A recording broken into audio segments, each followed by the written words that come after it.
Hey everybody, welcome to Pack 1 Pick 1, number 225 on the Mana Leek. I'm John as always, and we've got another pack of Theros Beyond Death here to open. We've only got a couple more weeks of this, and then we're going to switch to Mystery Booster for a little bit, because man am I excited about Mystery Booster. But remember, we still have that Theros Collector's Booster as well. Anyways, if you want to go over to patreon.com/manaleek and become a backer at the $5 level or above, you'll get your chance to get all the cards, none of the cards, some of the cards out of the pack each week, much like James did this week. Last name? I don't know. Just James. But we're going to open this pack and see what's in it and see what we would take Pack 1 Pick 1 if this was a draft.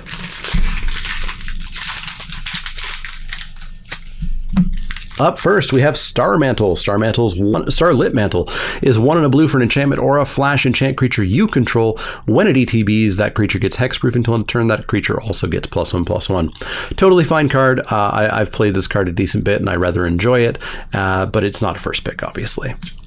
Up next is Oread of Mountains Blaze. Oread of Mountains Blaze is 1 and a red for an enchantment creature nymph. It's a 1/3, pay 2 and a red, discard a card, draw a card. Red's unfortunately just not very good in this format, and I don't necessarily know that rummaging has been something that I super want to pay 3 mana for in this format either. The format can be incredibly grindy slow, but it can also be super fast. I don't know, Oread's just never really found a spot for me. Obviously, if I have found myself in red, I will play it, but we're not first picking it. Up next is Underworld Charger. Underworld Charger is 2 and a black for a creature Nightmare Horse. It's a 3/3 that can't block. You can escape it for 4 and a black and exile 3 other cards, and it escapes with 2 +1/+1 counters on it. Totally okay card. It's an escape creature, which is a massive advantage in this format.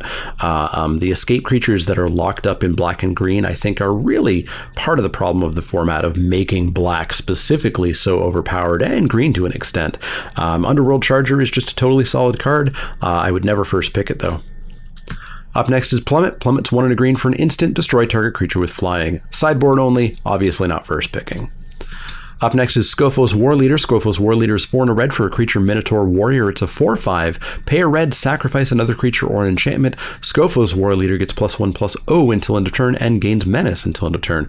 Totally okay card. Nice little finisher. If you do find yourself in red, obviously works great in the red-black sacrifice deck with it only being a single red mana. And it's one of those really nice ones that also sacrifices enchantments. But yeah, not a first pick.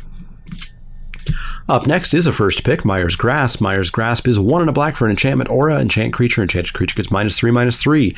It's removal. It's removal for a good amount of things, not a lot of things, like Mr. 4/5 here.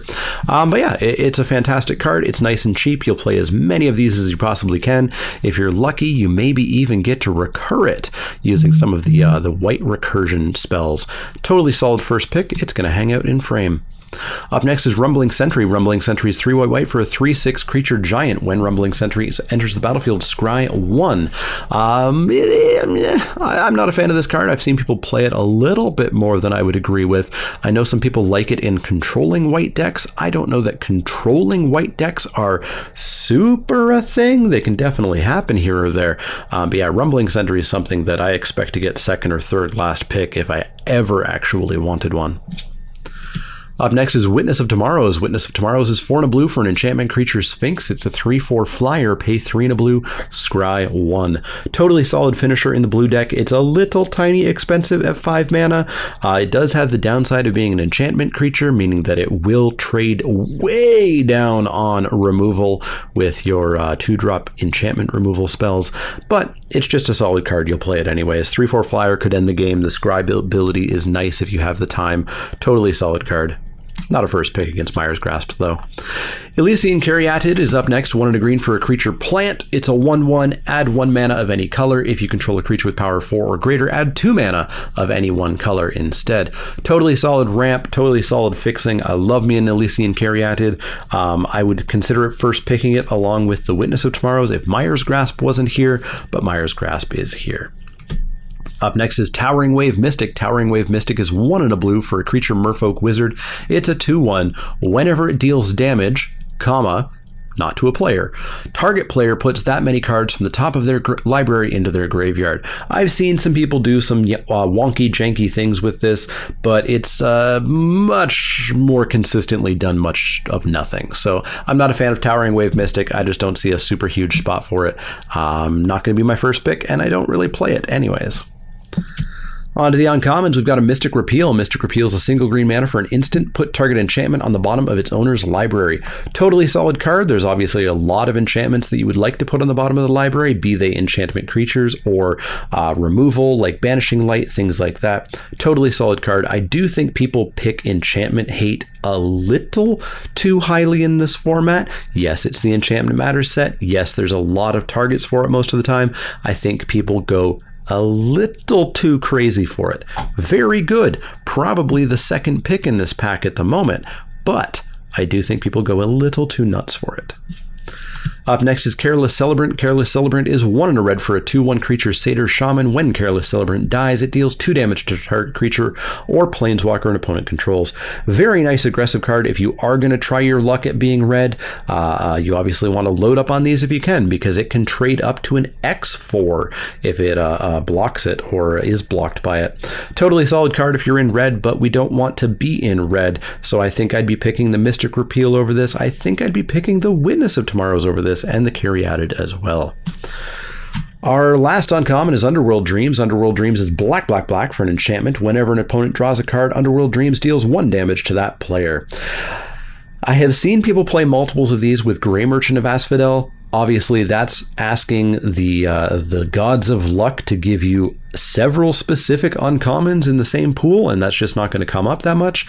But if you want to go janky like that, you can. But other than that, I'm not a huge fan of this card. It's just really hard to cast, and dealing 1 damage typically to your opponent each turn is just not worth a card. We've had Curse of the Pierced Heart and things like that in original Innistrad, and I've not wanted to play it there. Sure, the Chandra emblem's great, but that came attached to a Planeswalker that does a whole bunch of other things, perhaps just making a whole bunch of those emblems. It's very different. I'm not a fan of Underworld Dreams. I'm typically just never going to play it. Our rare is Haktos the Unscarred. Haktos the Unscarred is red, white for a legendary creature human warrior. He's a 6/1. He attacks each combat if able. When he enters the battlefield, choose 2, 3, or 4 at random. Haktos has protection from each converted mana cost other than the chosen number. Haktos is a high variance bomb, which I think is kind of the name of the game of this format. I think this game, or this entire format, is very variance based. And I think you just kind of have to embrace that and take high variance cards, and take a card that you can build around it, and if you draw all your cards perfectly, it's going to be amazing. If you draw them out of order, well, that's just the format. And Haktos, I think, is the poster boy of this whole thing. There are games where he will come down and be unable to be interacted with and end the game in 2 or 3 turns max. There will be games where he comes down, attacks once into a 2/2, and you randomly chose 2, and well, that's the end of Haktos' story there. Haktos is, I think, a first pick in some packs. Not against Meyers Grasp, though, and not against probably any variety of removal, regardless of what it is. So unfortunately, Haktos is not going to get the nod here. We are just going to go for a somewhat more boring Meyers Grasp. But if you wanted to have some fun, and if you wanted to avoid black, because I know some people are on that train, you could take Haktos for sure. Beyond that, we did have that Witness of Tomorrows, the Careless Celebrant, the Mystic Repeal, but I don't think we're taking any of those over either of these 2 cards. Let me know what you would have taken in the comments down below. As always, if you do have any questions, comments, or suggestions, you can always find me over on Twitter, Twitch, and Facebook. You can find me at patreon.com/ShamanAleek, like James did, who got all of the cards, some of the cards, or none of the cards out of the pack, whatever he happens to want this week.